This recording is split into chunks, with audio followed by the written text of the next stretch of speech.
మనం బాగా గుర్తుపెట్టుకోవాల్సింది, సాధన చేయాల్సింది దేవునికి భయపడుట, దేవునికి అనుసన్నల్లో బ్రతుకుట, దేవుని సంకల్పం నెరవేర్చుట, దేవుని ప్రేమించుట, దేవునితో అంటుకట్టబడుట. దాన్ని మనం సాధన చేయాలి, దానికే మనం ఎక్కువ విలువనియాలి. కాబట్టి ఇది చేస్తే నీ కోసం ఆయన ఏదైనా చేయగలుగుతాడు. దేవుడిని ఒక్కడిని పక్కన పెట్టి లోకం మొత్తం సంపాదించవచ్చు.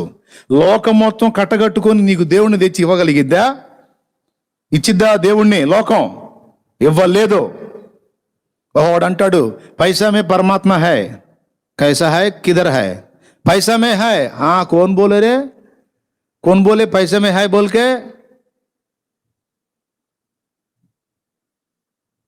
కోట్ల రూపాయలు డబ్బు పెడితే దేవుడు వస్తాడా? డబ్బులుంటే కొండ మీద కోతి అనేది దిగి వచ్చింది. కొండ మీద కోతి వచ్చిందిరా, దిగిరి వచ్చింది కోతి. పైసలు పెడితే వచ్చేసింది. కోతిని ఎవడని తీసుకొచ్చి అమ్ముతాడు? దేవుడిని ఎవడ తెచ్చి అమ్ముతాడరా? ఈ విశ్వచక్రవర్తిని ఎవరు తీసుకొచ్చి ఇస్తారు నీకు?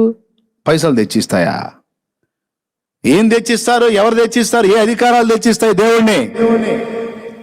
ఈ భూమండలం మొత్తం సంపాదించినా సరే, అది నువ్వు కలిగి ఉన్నవాడవైనా సరే, అంత సంపద కలిగి ఉన్నవాడవైనా సరే, అది ఏ సంపద అయినా సరే దేవుణ్ణి నీకు తెచ్చి ఇవ్వలేదు.